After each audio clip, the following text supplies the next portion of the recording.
I am failing as a woman. I am failing as a feminist.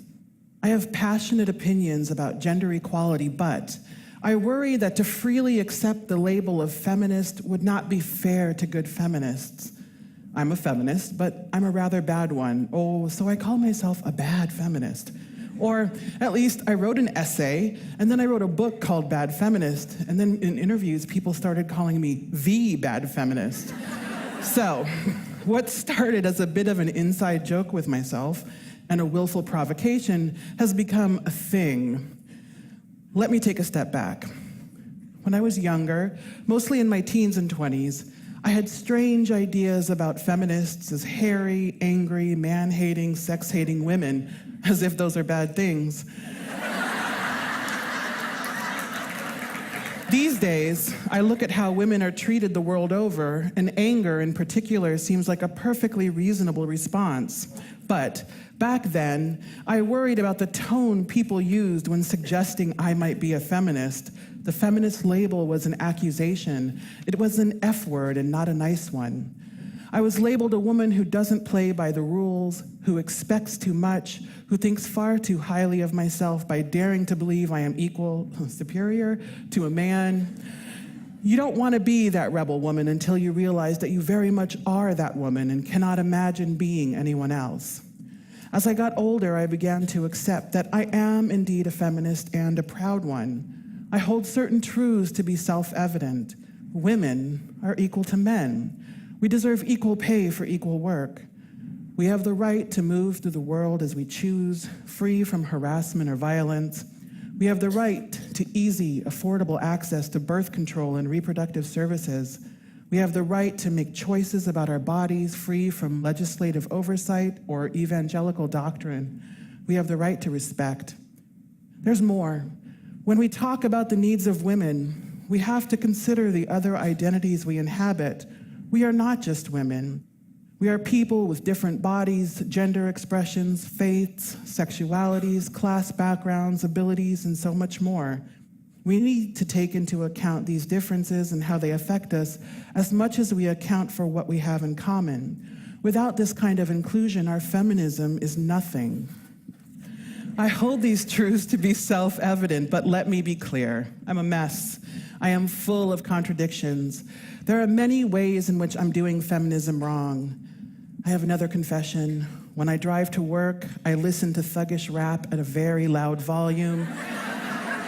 Even though the lyrics are degrading to women, these lyrics offend me to my core.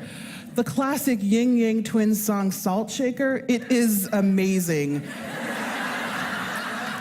Make it work with your wet t-shirt, bitch, you gotta shake it till your camel starts to hurt. Think about it. Poetry, right? I am utterly mortified by my music choices. I firmly believe in man work, which is anything I don't want to do, including all domestic tasks, but also bug killing, trash removal, lawn care, and vehicle maintenance. I want no part of any of that. Pink is my favorite color. I enjoy fashion magazines and pretty things. I watch The Bachelor and romantic comedies, and I have absurd fantasies about fairy tales coming true. Some of my transgressions are more flagrant. If a woman wants to take her husband's name, that is her choice, and it is not my place to judge. If a woman chooses to stay home to raise her children, I embrace that choice too. The problem is not that she makes herself economically vulnerable in that choice. The problem is that our society is set up to make women economically vulnerable when they choose. Let's deal with that. I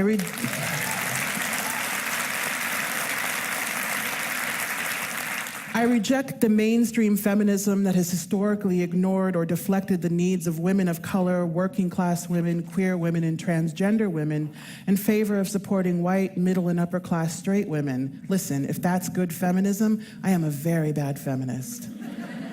There's also this. As a feminist, I feel a lot of pressure.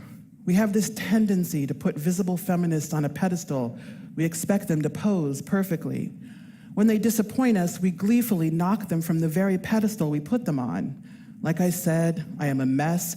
Consider me knocked off that pedestal before you ever try to put me up there. Too many women, particularly groundbreaking women and industry leaders, are afraid to be labeled as feminists. They're afraid to stand up and say, yes, I am a feminist, for fear of what that label means, for fear of being unable to live up to unrealistic expectations. Take, for example, Beyoncé, or as I call her, the goddess. She has emerged in recent years as a visible feminist. At the 2014 MTV Video Music Awards, she performed in front of the word feminist 10 feet high. It was a glorious spectacle to see this pop star openly embracing feminism and letting young women and men know that being a feminist is something to celebrate. As the moment faded, cultural critics began endlessly debating whether or not Beyoncé was indeed a feminist. They graded her feminism instead of simply taking a grown, accomplished woman at her word.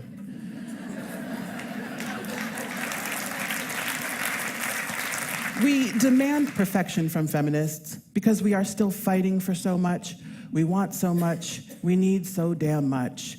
We go far beyond reasonable, constructive criticism to dissecting any given woman's feminism, tearing it apart until there's nothing left. We do not need to do that. Bad feminism, or really more inclusive feminism, is a starting point, but what happens next? We go from acknowledging our imperfections to accountability, or walking the walk and being a little bit brave. If I listen to degrading music, I am creating a demand for which artists are more than happy to contribute a limitless supply. These artists are not going to change how they talk about women in their songs until we demand that change by affecting their bottom line. Certainly, it is difficult. Why must it be so catchy? It's hard to make the better choice, and it is so easy to justify a lesser one. But when I justify bad choices, I make it harder for women to achieve equality, the equality that we all deserve, and I need to own that. I think of my nieces, ages 3 and 4. They are gorgeous and headstrong, brilliant girls who are a whole lot of brave. I want them to thrive in a world where they are valued for the powerful creatures they are. I think of them, and suddenly the better choice becomes far easier to make. We can all make better choices. We can change the channel when a television show treats sexual violence against women like sport, Game of Thrones.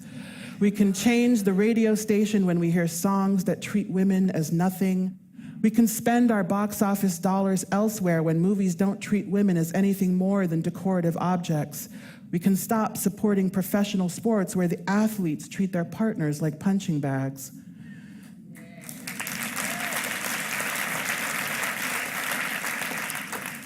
In other ways, men, and especially straight white men, can say, no, I will not publish with your magazine or participate in your project or otherwise work with you until you include a fair number of women, both as participants and decision makers. I won't work with you until your publication or your organization is more inclusive of all kinds of difference.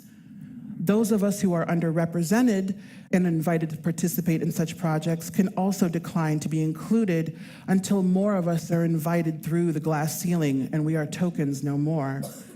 Without these efforts, without taking these stands, our accomplishments are going to mean very little.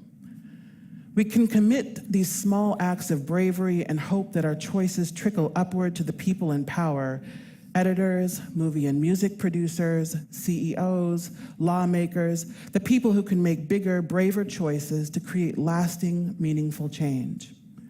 We can also boldly claim our feminism, good, bad, or anywhere in between. The last line of my book, Bad Feminist, says, I would rather be a bad feminist than no feminist at all. This is true for so many reasons, but first and foremost, I say this because once upon a time, my voice was stolen from me, and feminism helped me to get my voice back. There was an incident. I call it an incident so I can carry the burden of what happened. Some boys broke me when I was so young I did not know what boys can do to break a girl. They treated me like I was nothing. I began to believe I was nothing. They stole my voice, and in the after, I did not dare to believe that anything I might say could matter. But I had writing, and there I wrote myself back together. I wrote myself toward a stronger version of myself. I read the words of women who might understand a story like mine, and women who looked like me and understood what it was like to move through the world with brown skin. I read the words of women who showed me I was not nothing. I learned to write like them, and then I learned to write as myself. I found my voice again, and I started to believe that my voice is powerful beyond measure. Through writing and feminism, I also found that if I was a little bit brave, another woman might hear me and see me and recognize that none of us are the nothing the world tries to tell us we are. In one hand, I hold the power to accomplish anything, and in my other, I hold the humbling reality that I am just one woman. I am a bad feminist. I am a good woman. I am trying to become better in how I think and what I say and what I do without abandoning everything that makes me human. I hope that we can all do the same. I hope that we can all be a little bit brave when we most need such bravery.